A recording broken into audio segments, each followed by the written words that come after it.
తాకట్లో ఉన్న మీ బంగారాన్ని విడిపించి ఆ రోజు ఆన్లైన్ రేటుకి కొంటాం. Sharma gold company.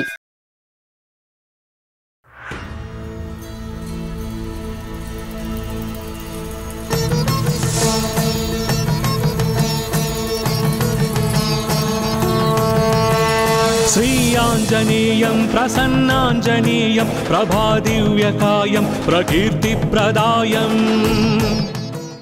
నమస్కారం, వెల్కమ్ టు సుమన్ టీవీ. నేను గీతాంజలి. మంత్రాలయం టూర్ లో ఉన్నానండి. ఇవాళ రెండవ రోజు. మొదటి రోజు అంతా కూడా మంత్రాలయం అంటే స్వామివారి మఠం, అలాగే తుంగభద్ర నది ఇవన్నీ వీక్షించాము. వాటికి సంబంధించి మొత్తం అన్ని చూసేసామన్నమాట. తనివి తీరా చాలాసేపు అక్కడ గడిపాము. ఇక ఆ తర్వాత ఖచ్చితంగా మంత్రాలయం టూర్ లో చూడవలసింది అంటే పంచముఖ హనుమాన్ దేవాలయం అండి. ఎక్కడైతే శ్రీ రాఘవేంద్ర స్వామి వారు ఆ హనుమాన్ సాక్షాత్కారం పొందారో అదే పంచముఖి దేవాలయం, అంటే పంచముఖి హనుమాన్ దేవాలయం. అయితే అక్కడికి వెళ్ళాలంటే కొంత దూరం అనమాట, 20-30 నిమిషాలు పడుతుంది. ఈ దారిలోనే ఇక మంత్రాలయం పొలిమేర మనం దాటేమనగా ముందుగా అంటే పొలిమేరల్లో హనుమాన్ ఎలా అయితే ప్రతిష్టాపన చేస్తారో అదే విధంగా ఇక్కడ శ్రీ అభయాంజనేయ స్వామి వారి సన్నిధానం అని ఒకటి కనబడుతుంది. ఏకశిలా విగ్రహం హనుమాన్ది, పెద్ద విగ్రహం అనమాట. చూడడానికి 2 కళ్ళు సరిపోవు. చాలా మంది ఇటువైపుగా వెళ్లే వాళ్ళు ఆగి మరి వెళ్తారు. మీరు గమనించవచ్చు, ఇగో ఆటోస్ లో వీళ్ళందరూ కూడా స్వామి దర్శనానికి వచ్చిన వాళ్ళే, ప్రత్యేకించి మఠానికి వచ్చిన వాళ్ళు. అలా వెళ్ళిపోతూ ఖచ్చితంగా ఇక్కడ వీక్షిస్తారన్నమాట. ప్రధానంగా 5 ప్రాంతాలు ఉంటాయి. అందులో ముందుగా ఇక్కడ అభయాంజనేయ స్వామిని చూసి అలా ముందుకు కదులుతారు. మధ్యలో ఇంకా కొన్ని ప్రదేశాలు ఉంటాయి, అవన్నీ కూడా నేను మీకు వివరిస్తాను. ముందుగా వెళ్ళి హనుమాన్ని చూద్దాం కదండి.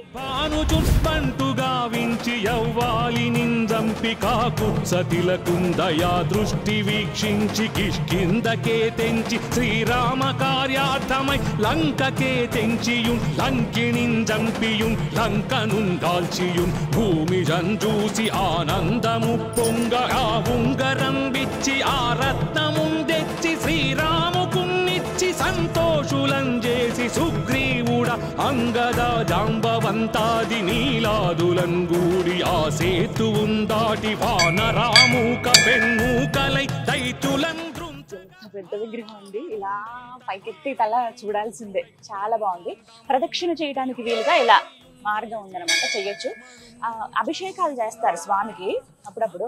అంటే ఒకసారి ఇక్కడ చూడొచ్చు, స్టెప్స్ ఉన్నాయి ఇక్కడ నుంచి వెళ్ళటానికి. ముందుగా ఎంత పెద్ద విగ్రహం ఉన్నా పూజలు అవి చేసేవి చిన్న విగ్రహానికి చేస్తారు కదా, అలా మనకు చిన్న విగ్రహం కనబడుతుంది. ఇక ఆ తర్వాత నుంచి చూసుకుంటే ఇక్కడి నుంచి అలా నెమ్మదిగా ఇలా నడుచుకుంటూ ప్రదక్షిణ చేసుకుంటూ చుట్టూ అసలు ఎంత బాగుందో, ప్రశాంతమైన వాతావరణంలో ఆ హనుమాన్ అలా ప్రతిష్ఠించారండి. బాగున్నారు. తోటలే వెనకాలంతా. వచ్చి పట్టాభిషేకంబు చేయించి సీతామహాదేవి నిందెచ్చి శ్రీరాముకున్నిచ్చినంతన్నయోధ్యకున్ వచ్చి పట్టాభిషేకంబు సంరంభమయ్యున్న నీ కన్న నాకెవ్వరుంగూర్ని లేరంచు మన్నించినన్ శ్రీరామ భక్తి ప్రశస్తంబుగా నిన్ను నీ నామ సంకీర్తనల్ చేసితే పాపముల్ బాయునే భయములుందీరునే భాగ్యముల్ కల్గునే. స్వామి ఎంత బాగున్నారో కదా. మొత్తం 32 అడుగుల మహా హనుమాన్. ఎంత బాగున్నారంటే ఈ పేరు కూడా అభయాంజనేయ స్వామి, అంటే అభయం ఇస్తూ ఆయన చెయ్యి ఇలా కనబడుతుంది చూసారు కదా, రక్షణ, నేనున్నాను మీకు అని చెప్పి ఒక ధైర్యం చెప్పే రూపమే కదా హనుమాన్. మనకంత భయం వేసినా ఏం జరిగిన వెంటనే తలుచుకునేది హనుమాన్నే కదా. అలా చూడొచ్చు ఆయన రూపం. ఒకవైపు గదని అలా విశ్రాంతి, అలా గదని అలా పెట్టారు, మరో చేతితో ఇలా మనల్ని దీవిస్తున్నారు. చాలా నీట్ గా చెక్కారండి. ఇదంతా కూడా ఏకశిలనే, 32 అడుగులు మొత్తం ఒకటే బండని అలా మలిచారనమాట. ఆ వెనకాలంతా చూసారా, దానికి ఇలా పలకలాగా మన ఫొటోస్ ఎలా చూస్తామో అలాగా సమాంతరంగా ఉంది. మిగతాదంతా పైన వరకు విగ్రహమేనమాట. అభిషేకాలు ఏమైనా చేయాల్సి వచ్చినప్పుడు ఆ పై దాకా వెళతారు. దానికి వెనకాల స్టెప్స్ అవన్నీ కూడా అరేంజ్ చేశారనమాట. అలా పైనుంచి అరేంజ్ చేస్తారు. 2021వ సంవత్సరంలో దీన్ని ప్రతిష్ఠించడం జరిగిందనమాట. ఇక పూజలు అలాంటివి ఏమైనా జరిగినా ఈ విగ్రహానికి చేస్తారనమాట. రాతి కృష్ణశిలతో తయారు చేసినటువంటి హనుమాన్ ఉన్నారు కదా, ఈ హనుమానికే మిగతా పూజలండి. సేమ్ 2 ఒకే మాదిరిగా ఉంటాయి. అంటే ఒక నమూనా అనుకోవచ్చు. ఇక్కడ ఎలా అయితే హనుమాన్ కనిపిస్తుందో అక్కడ కూడా అంతే. అలా మంత్రాలయం వస్తే మీరు ఎవరు మిస్ అవ్వద్దు, ఖచ్చితంగా రండి ప్రాంతానికి. పంచముఖి హనుమాన్ వెళ్లే దారిలోనే ఉంటుంది. కొంచెం మీరు జస్ట్ మంత్రాలయం బోర్డర్ దాటగానే మీకు ఆ కమాన్ ఉంటుంది. ఆ ఆర్చ్ పక్కనే శ్రీ అభయాంజనేయ స్వామి వారి సన్నిధానం అని రాసి ఉంటుంది. మీరు వచ్చి దర్శనం చేసుకోండి. జై వాయుపుత్ర నమస్తే నమస్తే నమస్తే నమస్తే నమస్తే నమస్తే నమస్తే నమో నమః.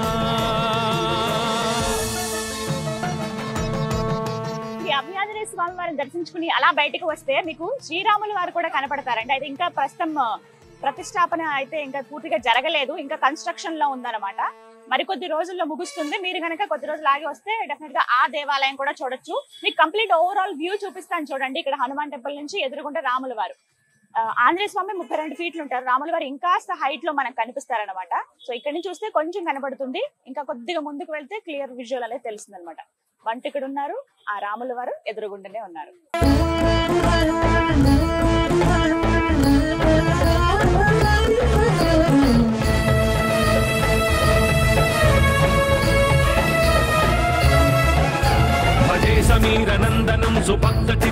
మంత్రాలయం వచ్చినటువంటి ప్రతి భక్తుడు కూడా రాఘవేంద్ర స్వామి వారి బృందావనాన్ని దర్శించుకుని తర్వాత దారి తీసేది ఈ పంచముఖి ఆంజనేయ స్వామి వారి దేవాలయానికి. మరి ఇంకా వెళదామా రండి, అలాగే విశేషాలు కూడా తెలుసుకుందాం. సమీరనందనం సుభక్త చిత్తరంజనం దినేశ రూప భక్షకం సమస్త భక్త రక్షకం.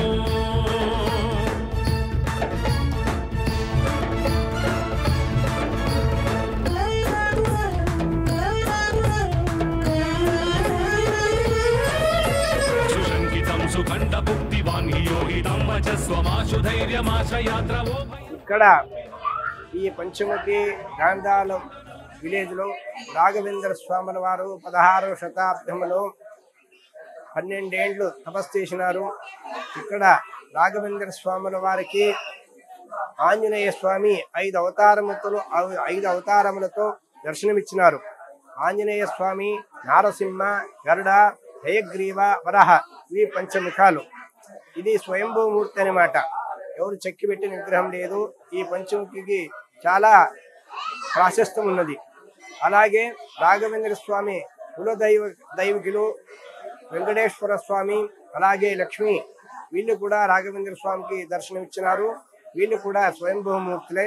తర్వాత అనంతాచార్య గారు ఇక్కడ మూలార్చకులు శేషదేవుని, ఈశ్వరుణ్ణి, అలాగే విఘ్నేశ్వరుని ప్రతిష్టాపన చేసినారు.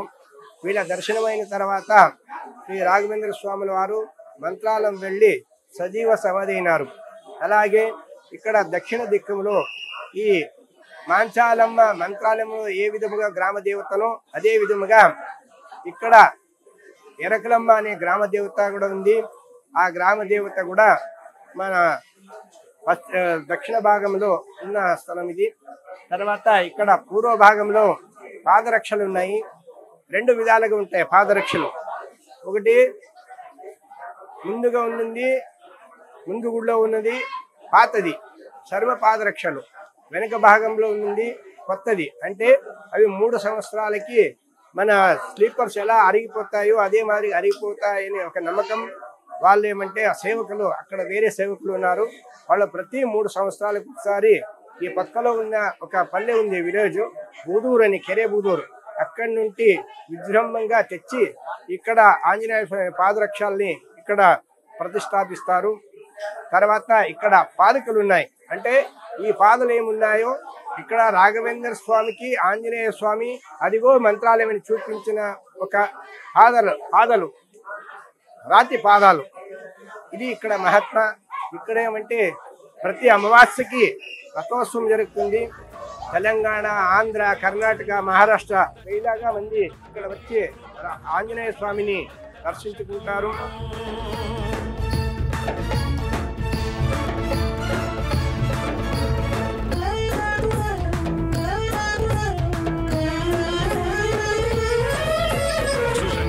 సుఖండ భుక్తివాన్ యోగితం వచస్వమాశు ధైర్యమాశ్రయాత్ర ఓ భయం కదాపి ఇతి ప్లవంగనాథ భాషితం నిశంభవానరాధినాథ ఆపశం తథా స రామదూత ఆశ్రయః.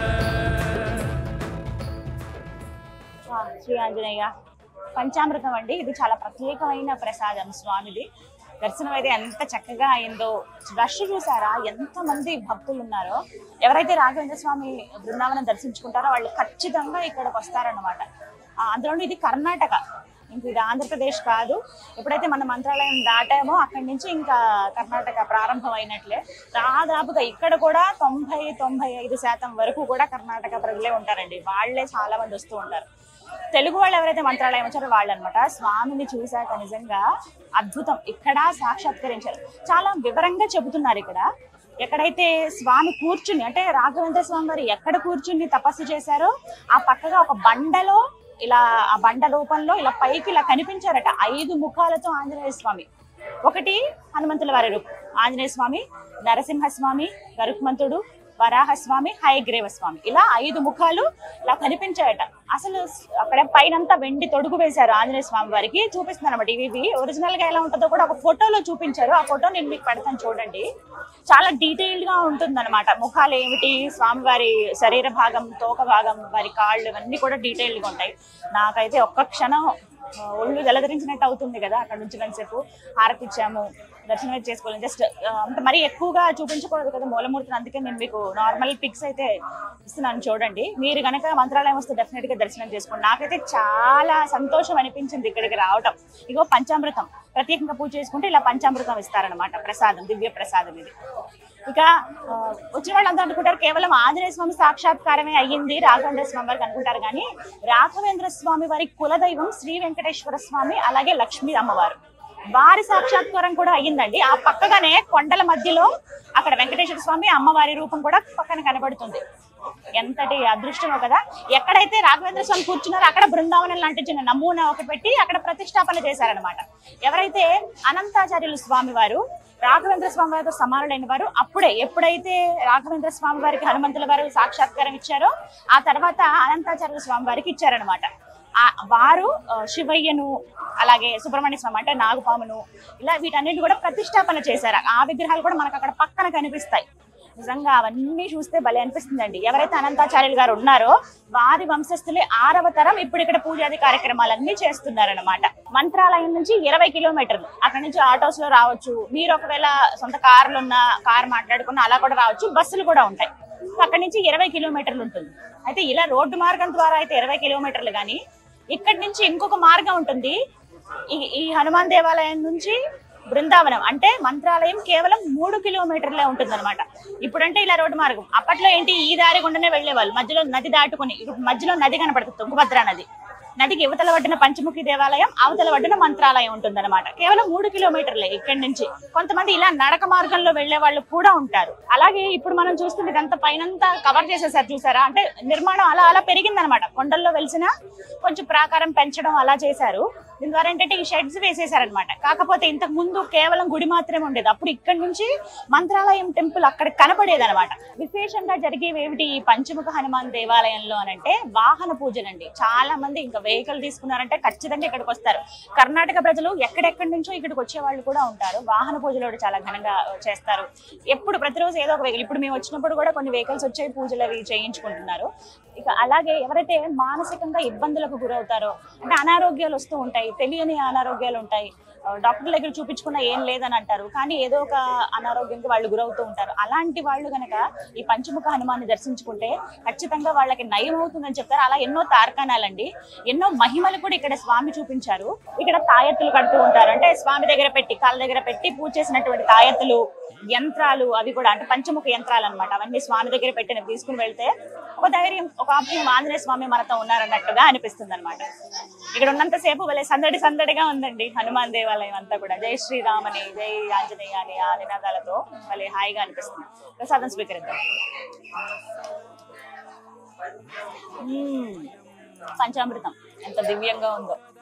ఒకటే చెప్పాలనుకున్నా, మీరు కనుక మంత్రాలయం వస్తే ఎవ్వరూ మిస్ అవ్వద్దు. ఖచ్చితంగా పంచముఖి హనుమాన్ దేవాలయానికి రండి. స్వయంగా రాఘవేంద్ర స్వామి వారికే పంచముఖాలతో ఆంజనేయ స్వామి వారు సాక్షాత్కారం ఇచ్చారు. అలాగే శ్రీ వెంకటేశ్వరుడు, శ్రీ మహాలక్ష్మి తల్లి కూడా సాక్షాత్కారం ఇచ్చారు. అవన్నీ కూడా మీరు గర్భాలయంలోకి వెళ్ళాక వీక్షించవచ్చు. ఆ స్వామి కృప మీకు ఎప్పుడు ఉండాలని కోరుకుంటూ, మీ అందరికీ కూడా ఆ స్వామి దర్శనం కలగాలని మనస్ఫూర్తిగా కోరుకుంటున్నానండి.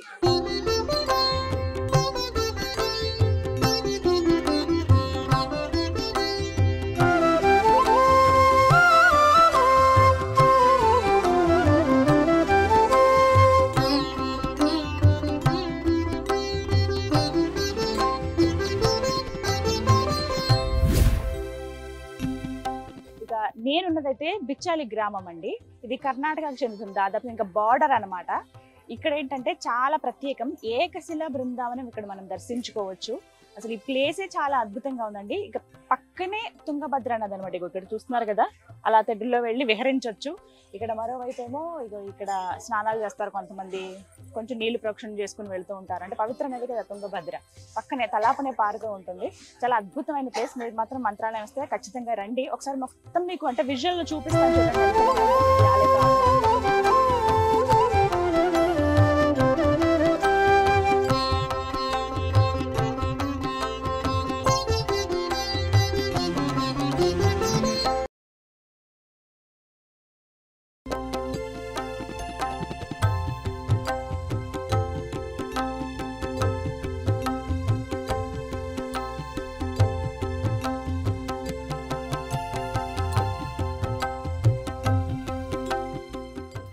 పేరు భిక్షాలయ, ఇప్పుడు బిచ్చాలి అని వాడుక భాషలో వచ్చింది.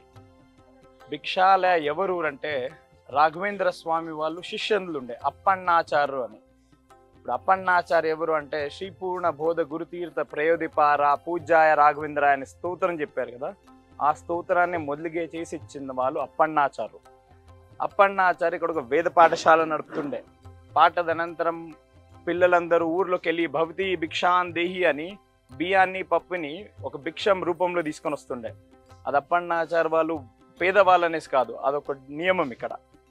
అదే తెచ్చిన బియ్యాన్ని పప్పుని ఒక మడి వస్త్రంలో కట్టుకొని బృందావనం వెనకాల శ్రీపాదరాజురు వేసిన అరళిమర ఆల్ ఇండర్ ట్రీ ఆ టొంబికి తూగేస్తుండే. ఇప్పుడు ఆ చెట్టు లేదు, పడిపోయింది. అదే జాగలో మళ్ళీ వేరే చెట్టు వచ్చింది, ఆ చెట్టుకి తూగేస్తుండే. ఇక్కడ వ్యాసరాజురు ప్రతిష్టాపిత ఆంజనేయ స్వామి వీళ్ళకు, ఇంకా అటు ముందు వాళ్ళ గురువాలు శ్రీపాదరాజురు వాళ్ళ ప్రతిష్టాపన ఉగ్ర నరసింహదేవురు, వాళ్ళిద్దరికి పూజ చేసినాక వచ్చిన తీర్థాన్ని ప్రోక్షణ చేసిన వెంటనే అది హబయాడు వేడి వేడి అన్నం అవుతుండే. అది ఇది ఒక్కరోజు చేసిన కార్యక్రమం కాదు, ప్రతినిత్య చేసే కార్యక్రమం. మళ్ళీ అదే అన్నాన్ని నైవేద్యం ఇస్తుండే. రాఘవేంద్ర స్వామి వాళ్ళు సన్యాసాశ్రమం తీసుకున్నాక తిరుపతి వెంకటేశ్వర స్వామి దర్శనానికి వెళ్తారు. అక్కడి నుంచి సంచారం చేసుకుంటూ బిచ్చాలికి వస్తారు. ఇక్కడ వచ్చినప్పుడు అప్పన్నాచారు వాళ్ళకి రాఘవేంద్ర స్వామి గురించి ఏమీ తెలియదు. ఎవరో సన్యాసులు ఊర్లోకి వచ్చారు అనేసి వాళ్ళకి సేవ చేస్తూ ఉంటారు. కొన్ని రోజులు అయినాక అప్పన్నాచారికి తెలిసిపోతుంది, అమ్మ వచ్చిన వాళ్ళు సామాన్యులు కాదు, కొన్ని సంవత్సరాలు ఇక్కడే ఉంచేసుకోవాలని వాళ్ళ కాలు పట్టుకొని ప్రార్థిస్తారు. అప్పన్నాచార్య సేవకి మెచ్చి రాఘవేంద్ర స్వామి తప్ప కొన్ని రోజులు నేను ఇక్కడే ఉంటానని మాటిస్తారు. బిచ్చాలినే వాళ్ళ హెడ్ క్వార్టర్స్ ఉండే. ఇక్కడ నుంచే వేరే ఊర్లకు అన్ని దానికి సంచారం చేసుకొని మళ్ళీ ఇక్కడే విశ్రాంతి తీసుకోవడము. మీరు వెళ్ళేటప్పుడు అప్పన్నాచారు వాళ్ళ ఇల్లు ఉంది ఊర్లో. అదే ఊర్లో ఒక రోజు విశ్రాంతి తీసుకునే సమయంలో సరస్వతి దేవి వచ్చి స్వప్నంలో చెప్తారు, మీరు హైగ్రీవ దేవుడు జపం చేసిన హోమకుండలి మంత్రాలయంలోనే మీరు బృందావనస్థులు అవ్వాలని చెప్తారు. అది అప్పన్నాచారికి చెప్తే అప్పన్నాచారు ఒప్పుకోరు దానికి. స్వామి మీది ఏది ఉన్నా మీది బిచ్చాలినే, మీరు ఎక్కడికి వెళ్ళొద్దు అనేసి హఠ చేసి కూర్చుంటారు అప్పన్నాచారు. అప్పన్నాచారు వాళ్ళ ముందుంటే అతన్ని బృందావనస్థులు అవ్వనివ్వరు అని, అప్పన్నా మీరు మధ్వ సంచారానికి వెళ్ళిపోండి అనేసి పంపిస్తారు. వాళ్ళ గురువులు చెప్పారు కదా అనేసి ఏమీ మాట్లాడకుండా మధ్వ సంచారానికి పంపిస్తారు. కొన్ని రోజులు అయినాక అప్పన్నాచారికి డౌట్ వస్తుంది, మధ్వ సంచారానికి నన్నే ఎందుకు పంపించారు, వేరే శిష్యులు కూడా ఉండే కదా వాళ్ళు కూడా పంపించచ్చు కదా అని డౌట్ వచ్చి తిరగా బిచ్చాలికి వచ్చే లోపల వాళ్ళకి అర్థమైపోతుంది వాళ్ళ గురువులు ఇక్కడ లేరు, బృందావనస్థులు అవ్వడానికి మంత్రాలయానికి వెళ్ళిపోయారు అని. శ్రావణ మాసం ఆ కాలంలో డ్యామ్ లేదు, ఏం లేదు, ఇదే నది నిండా ప్రవహిస్తూ ఉండే. అప్పన్నాచారు రాఘవేంద్ర స్వామి పైన అప్పటిదప్పుడే ఒక స్తోత్రం చేస్తారు. ఇక్కడ రాసుకున్నది కాదు, ఇక్కడ చదివింది కాదు, శ్రీపూర్ణ బోధ గురుతీర్థ ప్రయోదిపార అనుకుంటారు. ఇట్లా స్తోత్రం చెప్తా ఉంటారు. నది అప్పన్నాచారు వాళ్ళకి దారి చూపించుకుంటూ వెళ్తుంది. అక్కడ బృందావనం కడతా ఉంటారు వేరే శిష్యులందరూ. రాఘవేంద్ర స్వామి వాళ్ళ హైగ్రీవ దేవుడు జపం చేస్తూ ఉంటారు. రాఘవేంద్ర స్వామి వాళ్ళ అప్రోక్ష జ్ఞానులు, వాళ్ళకి అన్ని చెవులో వినిపిస్తూ ఉంటాయి. వాళ్ళ శిష్యులకు చెప్తారు అప్పన్నాచారు నది ద్వారా వస్తున్నారు, వాళ్ళు వచ్చే లోపల బృందావనం అయిపోవాలి, లేదంటే వాళ్ళు బృందావనం అవ్వనివ్వరు అనేసి చెప్తారు. అతి కష్టంగా బృందావనం కంప్లీట్ అయిపోతుంది. కంప్లీట్ అయిన దృశ్య చూసి అప్పన్నాచారు స్తోత్ర ఆగిపోయి అక్కడే మూర్చొచ్చి పడిపోతారు. అక్కడే వేరే శిష్యులందరూ లేపి నించోబెట్టినప్పుడు లోపల నుంచి ఒక ధ్వని వస్తుంది, సాక్షి హయా స్తోత్రహి అని. దాని అర్థం ఏంటంటే అప్పన్నాచారు చేసిన స్తోత్రానికి హైగ్రీవ దేవుడే సాక్షి అని. ఈ ఊర్లో అప్పన్నాచారు ఒకలైపోతారు. ప్రతినిత్య ఇక్కడ పూజ చేసి పిల్లలకి అంత పాట నేర్పించుకొని వాళ్ళ గురువులకి ప్రతిరోజు నడుచుకుంటూ వెళ్ళి వాళ్ళ గురువుల దర్శనం తర్వాతనే వాళ్ళు ఏదన్నా ఒక ఇది ప్రసాదం తీసుకోవడము. ఆ కాలంలో సైకిల్ లేదు, ఏం లేదు, నడుచుకుంటూ పోవడమే. ఒకరోజు బృందావనం ముందు నించున్నప్పుడు ఒక ధ్వని వస్తుంది, అప్పన్నా ప్రతినిత్య నా గురించి ఇంత దూరం రాకు, దర్శనానికి. నేనే నీ దగ్గరకు వచ్చి దర్శనం ఇస్తాను, ఒక బృందావన స్థాపన చేసుకో, నేను నీ దగ్గరకు వస్తాను అని చెప్తాను. ఆ మాట ప్రకారంగా అప్పన్నాచారి ఇక్కడ బృందావన స్థాపన చేశారు. ఇక్కడ ప్రతినిత్య వారానికి 3 రోజులు ఇక్కడ అన్నదానం నడుస్తుంది. అపర కార్యక్రమం తప్ప ఇక్కడ అన్ని కార్యక్రమాలు చేస్తూ ఉంటాం ఇక్కడ.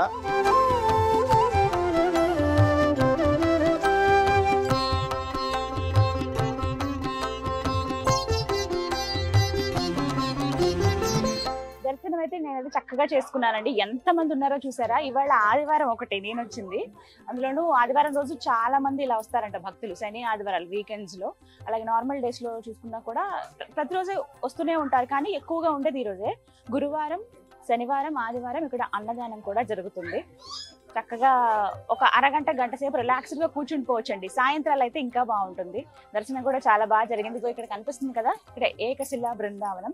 తన ప్రియ శిష్యుడు అప్పనాచారి గారి కోసము ఎప్పుడైతే ఆయన జీవ సమాధి చెందారో ఆ తర్వాత అసలు ఒప్పుకొని ఉంటే తెలియకుండానే ఈయన లేని సమయంలో ఆయన జీవ సమాధి చెందారు. అయితే మనస్తాపానికి గురయ్యి నిన్ను చూడకుండా నేను ఉండలేకపోతున్నానయ్యా, నువ్వు ఆ మంత్రాలయంలో ఉంటే నీకోసం నేను వస్తానని ఈ తుంగభద్ర నదిలోని ఈదుకుంటూ అలా వెళ్లే వాళ్ళంట రోజు. స్వామి అలా ఉన్నా కూడా ప్రత్యక్ష రూపంగా ఉన్నట్టే కదా. అప్పుడు అనిపించింది, నువ్వు నా ప్రియ శిష్యుడివి, నువ్వు అలా ఇబ్బంది పడుతూ ప్రతిరోజు నా కోసం అంత దూరం రావడం అనేది నాకేమి ఇష్టం లేదు, నీకోసమే నేను అక్కడికి వస్తానని చెప్పి ఒక జ్యోతి రూపంలో మంత్రాలయం నుంచి ఒక జ్యోతిలా వచ్చి ఇక్కడ వచ్చి అలా నిలబడిందట.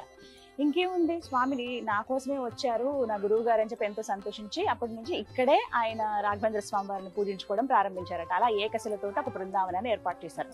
మనం చూస్తున్నటువంటి బృందావనం రాఘవేంద్ర స్వామి గారి ప్రియ శిష్యుడైన అప్పనాచారి గారు నిర్మించింది అనమాట. చాలా చక్కగా ఉంది కదా. మీరు మాత్రం మంత్రాలయం వస్తే మిస్ అవ్వకండి. ఇంకొకటి ఏంటంటే ఈ ప్రాంతాన్ని నాగలోకం అని కూడా అనేవాళ్ళు. విపరీతమైన సర్పాలు ఉండేవంటండి. ఆ తర్వాత ప్రతిష్టాపన చేశారు చాలా సర్ప విగ్రహాల్ని. మీరు వస్తున్నప్పుడే దిగువకి దిగాలి ఇది. అలా కింద దిగుతున్నప్పుడే ముందు విఘ్నేశ్వరుడు, సుబ్రహ్మణ్య స్వామి, నాగస్వామి మీకు అది కనిపించిన తర్వాత నాగపడగలతోటి ఆ తర్వాత పక్కగా రాగానే ఇలా మీకు ఒక స్తంభాల్లా కనిపిస్తాయి. అవంతా కూడా మొత్తం నాగసర్పాలకు సంబంధించినవే ఉంటాయి. అన్ని దైవ సర్పాలకు సంబంధించినటువంటి శిలలు అనమాట అన్ని. ఆ తర్వాత సూర్యదేవుని దర్శించుకోవచ్చు. ఆ తర్వాత శివుడికి బయటనే గుడిలాగా ఏమి ఉండదు, బయటనే అభిషేకాలు అవి జరుగుతాయి అనమాట. శివలింగం ఉంటుంది, ముందు నందీశ్వరులు ఉంటారు. ఆ తర్వాత అలా ముందుగా వెనక్కి వస్తే ఇక్కడ మనకి చెట్టు నీడలోనే బృందావనం కనిపిస్తుంది అనమాట. తప్పకుండా వీక్షించండి ఈ ప్రాంతానికి. బృందావనికి వెనక భాగానే ఈ చెట్టు ఉంది చూసారా. ఇంతకు ముందు పెద్ద వృక్షం ఉండేది, ఆ చెట్టు పడిపోయింది.